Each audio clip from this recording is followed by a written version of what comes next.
Good afternoon. I'm happy to be here, and this is my beginning of my reconnection with archaeology. Like she said, I am stepping down as president, but I'm going to finish up a few things that need to be done in archaeology, and besides, this is home.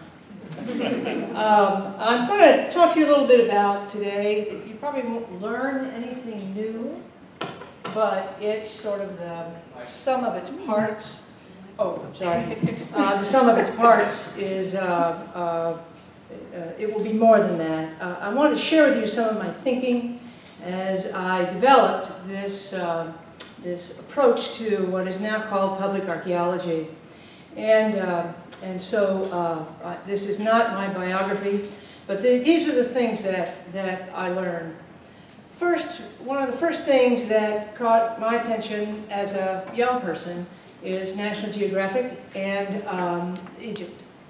I realized that once I got my PhD, once I got into archaeology, that there is a great deal of public interest in archaeology from general, ordinary, regular people who have from all walks of life.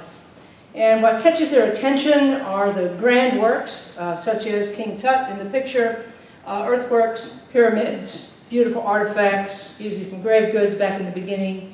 And now lately, with all of the new media, but TV shows, movies, social media, and parks and museums, and it continues to this day. The way I look at this is that we, as archaeologists, have quite a good, positive starting point with the general public.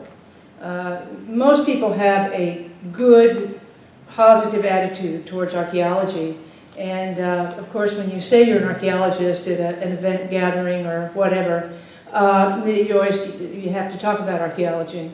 And that's a good thing. In fact, I've been president so long that people have forgotten or are not aware that I'm an archaeologist. And when I bring it up in the course of conversation, of course, they're pleasantly surprised. And so it's a good place. It's not a bad place. Another thing that's important in the United States is that our history really does matter. It matters in terms of archaeology and how the public feels about us. The Native American cultures, as we all know, are relatively unknown by the general public. I have been asked in all seriousness in Pensacola and elsewhere, are you sure there were Indians in Florida? And that's because they've never met one, they've never been to a reservation, they're not aware of the Seminoles except for gambling, and that they're isolated. So that is a real question. When you start at that point, there's a lot of ignorance out there. That's not a bad thing, but you have to be aware of that. And then these mounds, as they began to deforest what is now the United States, and they began to find these earthworks, first in the Northeast, then in the Midwest, and then as you come down south, clearing the eastern part of North America was fantastically revealing. And that's where really archaeology started, as we all know, those of us that know the history of archaeology in the United States. And they were full of wonderful things, absolutely wonderful things. They are fantastic monuments to our Native American culture, and that, of course, encouraged collecting, and the buying and selling and trading in antiquities was a natural follow to that. Great and important people in our culture back in history had wonderful collections and showed them off, and they were proud of them. And that really, arguably, is the roots of American archaeology.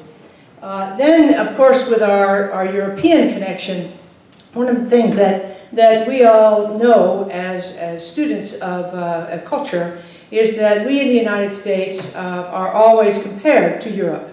It's our roots. We were considered upstarts and rebels, and we want to outdo Europe, but we always want to maintain our cultural ties to Europe for, if nothing else, legitimacy. We come from real stock, and we are the next type of Europeans. We're just in another place, especially the United States. Not Canada, not Mexico, not South America. The United States is the greatest success story of European colonialism and imperialism that exists on the planet. So that success story is, all of these factors affect people's thinking about archaeology and about our cultural identity, who we are, and what was here before us. They aren't too aware of the tragedy or the overpowering of the Native Americans, not just here, but we're talking about here, and how they were treated. And we need to remind people in a gentle and kind way that that did happen, that we cannot nor will we undo American history, but that it is something that we have to live with, just like slavery, just like racism, just like other things in our society that are difficult. One thing, though, that they are extremely ignorant, and that means everybody but archaeologists, ignorant about are the sites and the contents that these artifacts and these mounds exist in. For the most part, archaeology is buried, and as we all know, it's our blessing and our curse. But they are buried, and that means when we're talking about the public, that they can't see them. They can see buildings. They can see them fall down. They can see them get old. They can see them. But if you can't see them, it's hard to do anything about them. They're also hard to find. This has been said several times in this summit, that they're in out-of-the-way places. They're in a marsh. They're in the middle of a swamp. And we all know that. But being hard to find is also a factor. That the sites are complex. When you take a look at any of those stratigraphic cuts that you saw, they're complicated sites. They were constructed either purposely or accidentally, but they have a construction, and they are not layer cakes. And so that's important. They're also broken up. Even when you're on one big site, one part of the site can have certain components, another part can have other components, and they're also difficult to understand. They're hard enough for us to understand, the archaeological sites themselves. As Austin showed, sometimes the pieces and parts move 100 miles. And sometimes they don't move anywhere for 1,000 or 5,000 years. But they are difficult to understand. But this is what attracts us into archaeology, and at the same time is something that the public is not particularly aware of. But on the other hand, one of the things I also learned as I went through my career, early on in my career, is that archaeologists are very hard to find. There are basically three places that you can find them. Number one, in the academy. They're busy teaching courses and doing research and trying to get tenure or whatever. The second one is for the government. They're busy, they're overworked and understaffed, and dealing with enforcing all of the regulations that do protect some of the archaeological sites.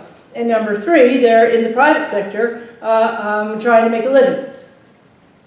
Where's the archaeologist for the general public? I will tell you, that need is what inspired me to create FBAN. And not to just have regular, not to have it with volunteers, but to have it staffed by professionals, to have a professional administrators, and to have as the goal not to do any of those three things I just ticked off, but to bring archaeology in all of its warts and all of its great insights and excitement to the general public. And I always thought that was something archaeologists should pay attention to. And like most of the things in my career, I kept waiting for somebody to do it. And I looked at some failed programs. And they mainly failed because of money, or lack thereof, or the political winds took it away. And so you have to be careful with it. But so far, so good with FBAN. But one of the things that we all get asked all the time, these are the questions, how do you do archaeology? How do you find them? How do you dig them? How do you put them back together? Because what we really do is something very, very special that really only geologists and paleontologists and coastal geomorphologists, people that look into the past, do.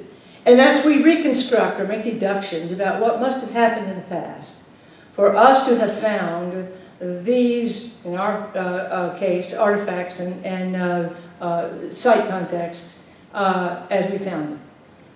It's the Sherlock Holmes. It's the essence of cold cases.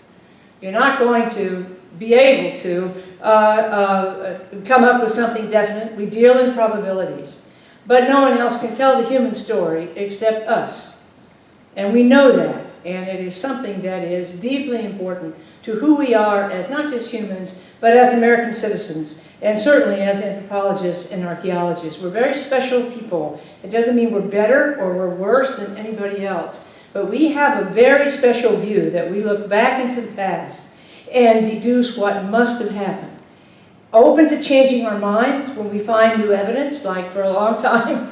Jimmy Griffin one time told me, he said, Judy, archaeologists change their mind all the time. And very quickly, in the beginning of American archaeology, people were asking the question, how long had Indians been here? And the deepest answer was 3,000 years. I mean, that was it. And so all of it's compressed into 3,000 years. And you look at the chronological charts, and they're really interesting when they were written in the 1920s and the 30s. But the minute that Blackwater Draw and the Folsom find was found, left in place by the Denver Museum of Natural History, and they paid train tickets for anyone who wanted to come out and look at that site with the artifacts in situ. And one of the artifacts was a Folsom Point in the rib cage of an extinct bison, form of bison. They changed their mind like that. People were here when Pleistocene megafauna was here in North America. And so when you reveal something like that, and of course over and over it has been documented, that's quite special. And so we do that. The latest example was in Chile with the great finds there that were dated at 20,000 years ago. And Werner Graham paid for plane tickets for anybody who wanted to go down, a plane full of people, to go see it in situ. They weren't real artifacts, they were manuports. It's very different than the Paleo-Indian culture that we know in North America. But at any rate, it is how we do it. And people are fascinated by it. And so, but on the other hand, we're very hard to find. So this is the problem that I think that we're all addressing today and that everyone in this room gets. First of all, we have an interested but ignorant public. We're busy, hard to find archaeologists. There's little information that's useful out there for the public. There's also an understanding that people don't understand how long archaeology takes and how much it costs. That is, those factors lead to bad things. They lead to terrible mistakes on every level. They lead to neglect of sites and collections. And it gives us a black hat. So I think that really is the essence of FPAN, is to try to, in at least one state at one time, try to counter that and educate the public. So when I sat down and thought about the way to go about, dealing with these problems, I came up with these 5 things. These are the things that I have done, that many of you in the room have done. Your attitude is very important. And what you're really doing is public education. Number 3, that you have to engage and you need to engage the public. You must be an advocate and lobby people who are decision makers, and then you have to have what I call grit. You can't give up when the road gets rough. You have to roll up your shirt sleeves and maybe take a rest and then get going again, because that's when it's most important. I want to talk about these things a little bit. First, I know that all of you know this, but one of the things that is very important is respect for the public. You have to treat them like the intelligent people that they are. You have to boil down and get out of your jargon-rich language and speak to them in real terms. You have to encourage their curiosity, because curiosity is what drives me. What drives everybody in this room. It is a fascinating thing to ask questions about some culture or some entity that existed hundreds or thousands of years ago, and everybody is absolutely dead. No one can tell you the truth. And even if they were awake and alive, they can only tell you their truth. We all know that. So actually, and you have to enter their world. You have to bring it to them. Don't wait for them to come to you. Bring it to them. And when you talk about education, or when I talk about education in this context, one thing I learned early in Pensacola is that people are hungry for archaeological news. That archaeology is very newsworthy. If you get it out in front of them and make it visible in the paper or on TV or in the radio to begin with, that means that it's important and they'll listen to it. I learned that sharing it with the public would bring them out in droves, would get support for archaeology, and eventually the actual public support in Pensacola, after about the late 80s, was so strong that local government had to say yes, because they didn't want to wear the black hat of having a site destroyed in the middle of downtown Pensacola, of not doing something that they could avoid or that they could mitigate instead of just blasting through it or ignoring it. And I remember the meeting in Pensacola where I asked why the city staff and mayor were so amenable. And they said, well, Judy, it's your fifth column. I said, what do you mean by the fifth column? Well, the fifth column comes up when Hitler and in the early Soviet days of spies. Spies everywhere watching what you're doing and telling the officials. And so if they saw it, the city engineer said, I do not want to be the person that stands on the foundations of this British building and watch it be destroyed. I will move the street. I thought, the fifth column, huh? So public pressure, and I began to learn about the power of the public. Now, I went to school, college in the 60s. I know what we did in the 60s. I know how we marched. I know how we burned our bras. I know how we violated all of the rules because there were too many of us to arrest. So they changed the rules. Not horribly, not drastically, but little by little over the course of 10 or 15 years, great things happened. Very few of us went to jail. Very few of us got arrested. Very few of us got into any trouble whatsoever. We just did it. And that is power. That's the real power in a democracy. And if you can harness that power, you can do anything. There is nothing that the power of the people cannot do.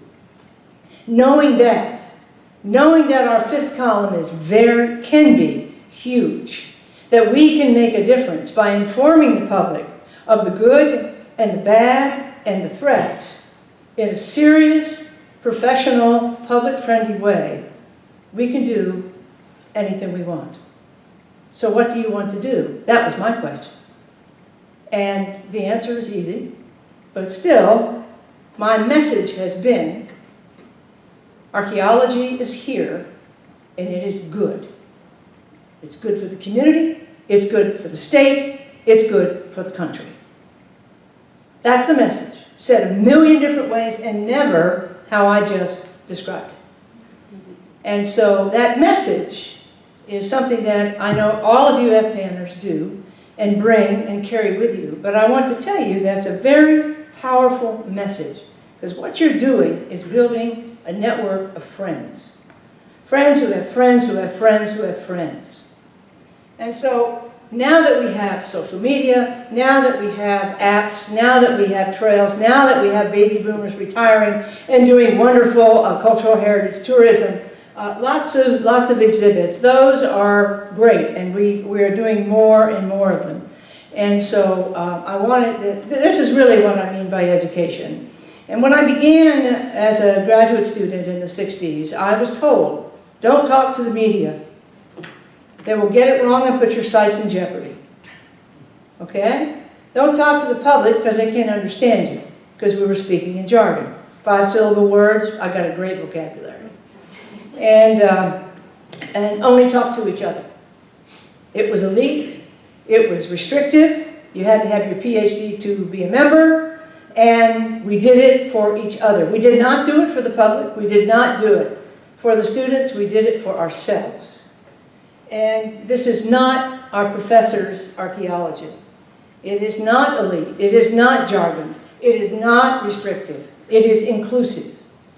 And I had many of my close friends and professors when I began to be in the press and be on the radio and bring, God forbid, the general public onto a site to really help, or heavens, in the lab, or behind a computer, I was pulled aside and counseled to please stop.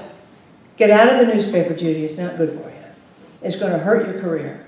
And you have to stop that.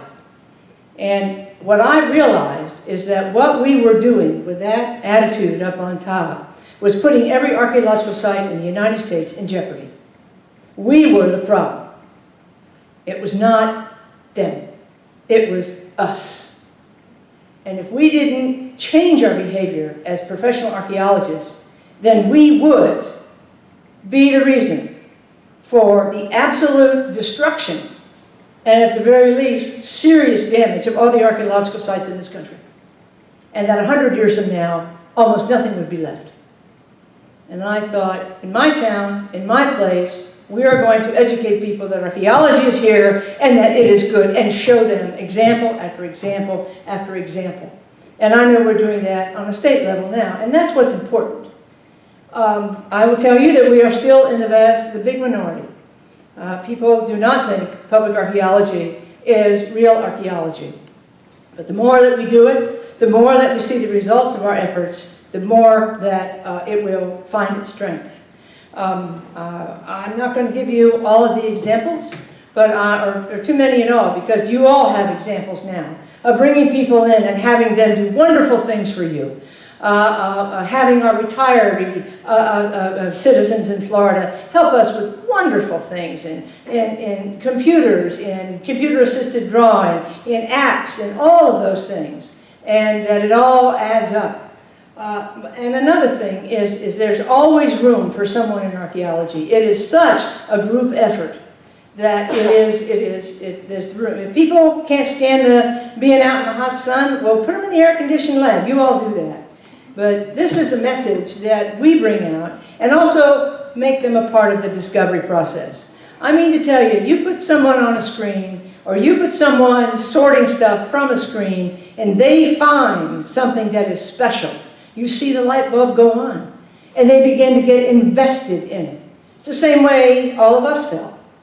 And every time we find something that's interesting and important, and where we happen to be, and responsible for the excavation or the investigation of that site, that is a very special feeling.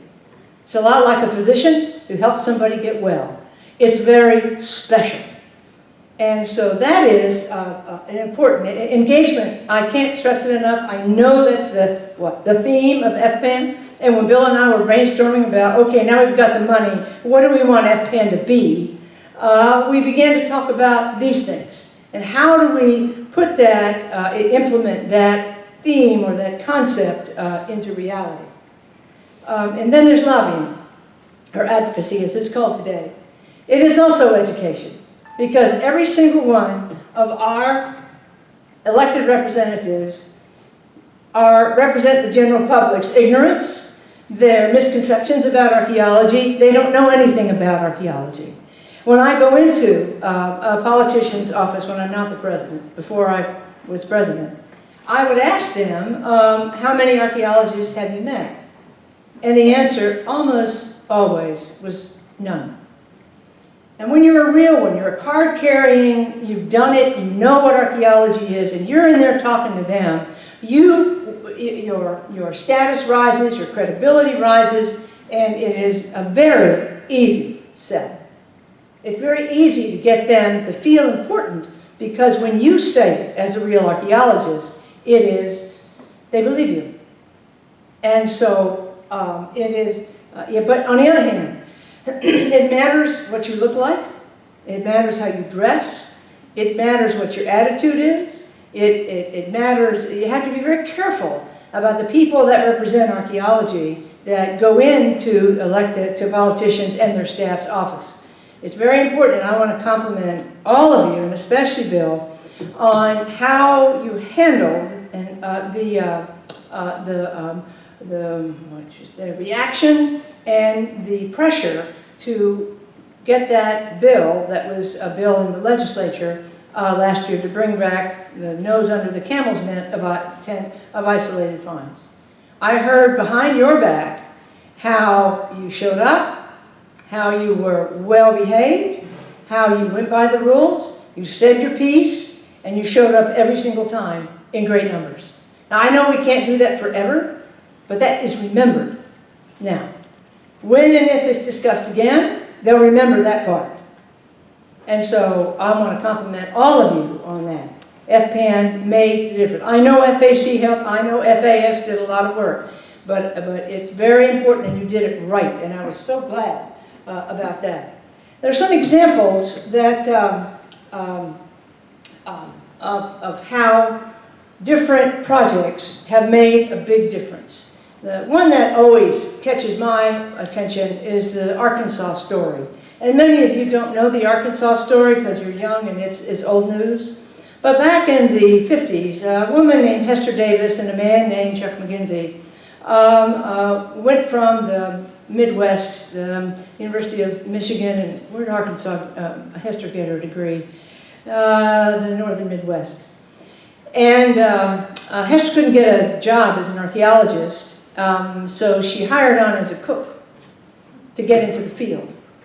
And that's what you had to do in the 1950s to get on, as a woman, to get on the sites. But the point I want to make is that when they got to Arkansas, they realized the looting problem of the Mississippian sites in Arkansas. It was absolutely on steroids. They were buying and selling, they were probing these farm fields in the Delta. It was rich, there were whole pots, there were, you know, all of these high status burials everywhere. There were mounds, and they were digging and buying and selling like locusts. And Bob and Hester said, my goodness, we've got to do something. And there was a state senator from their area of University of Arkansas at Little Rock, and they went to see him.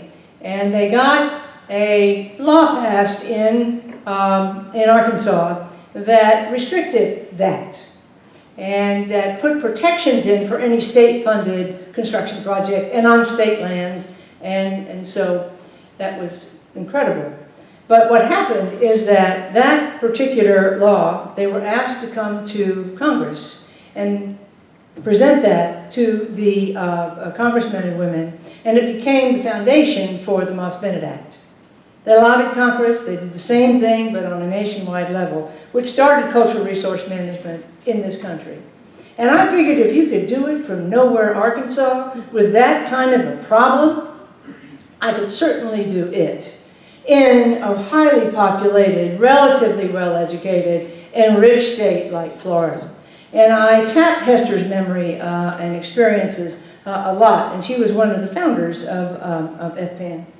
Also, another thing, when Ronald Reagan came into office, it was a big turnover from the Democrats to the Republicans back in the mid-90s, and we all thought the sky had fallen. They were going to undo the Historic Preservation Act, they were going to undo the Moss-Bennett, they were going to undo everything because they had majorities in the House and Senate. And when we got to Capitol Hill, we realized that the Republicans are patriots. They love the history of this country.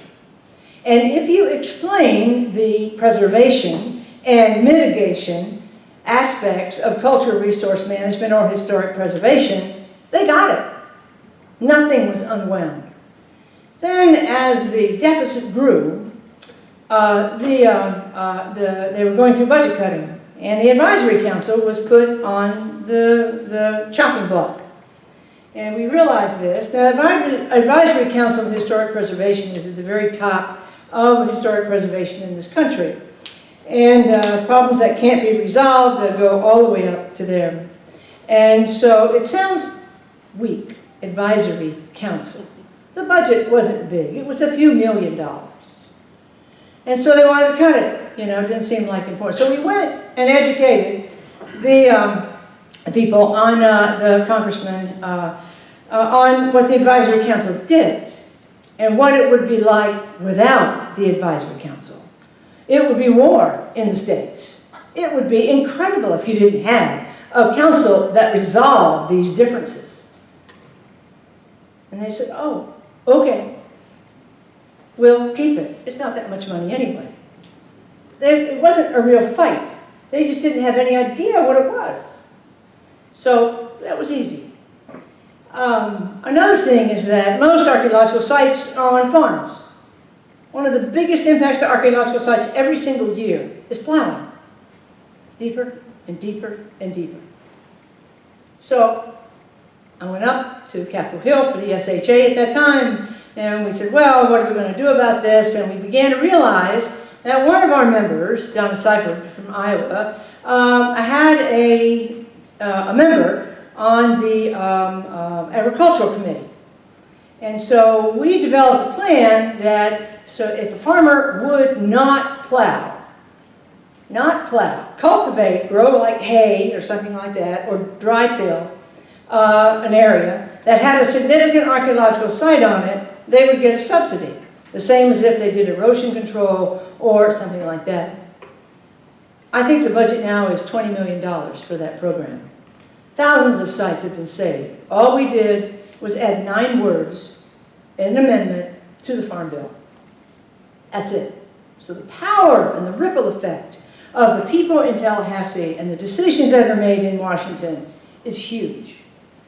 The last one is closer to home. When Jeb Bush was elected to his second term, he was into a budget cutting mode. He was going to downsize state government. And one of the things he proposed was a 75% cut of the positions in the Division of Historical Resources.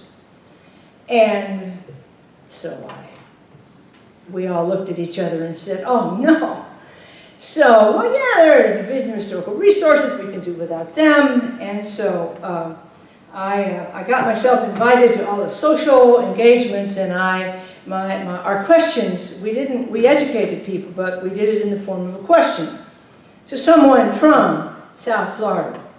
We said, do you understand that if Division of Historical Resources is cut like this, that the Indians, who have real issues in this state, would not go to Division of Historical Resources anymore, they'd go to your office. Do you want to deal with the Indians?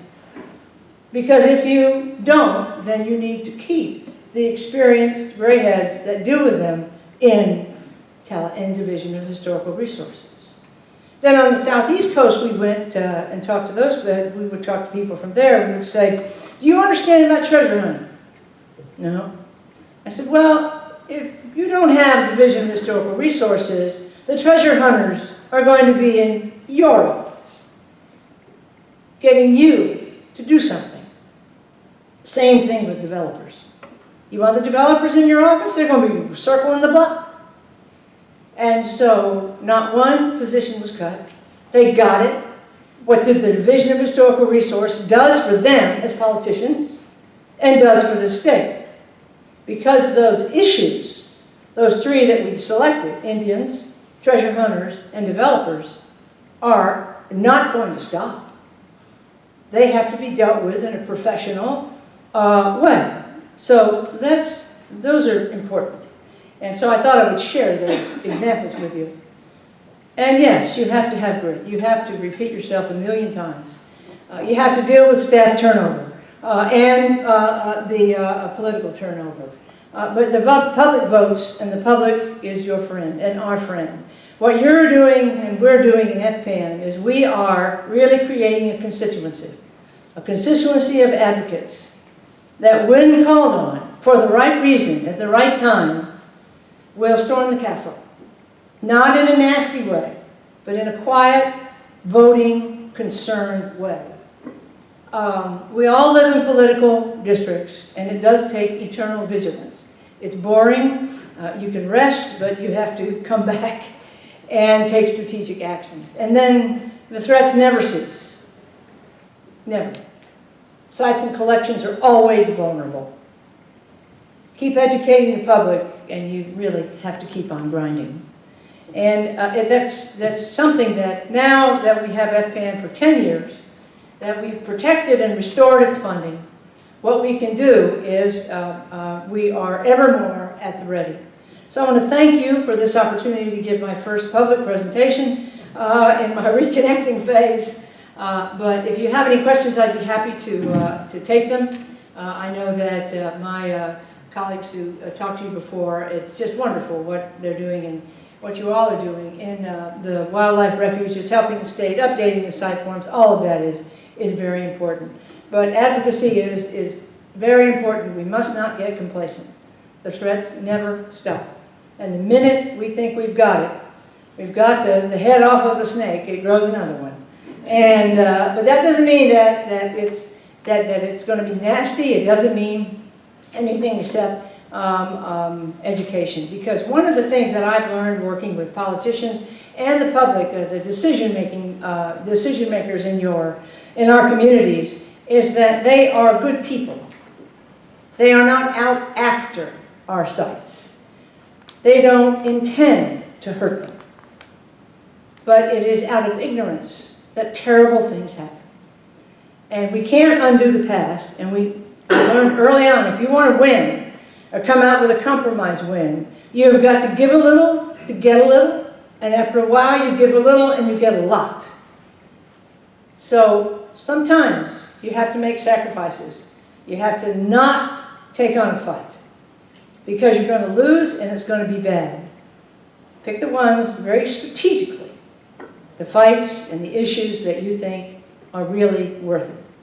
So that's it. Thank you very much.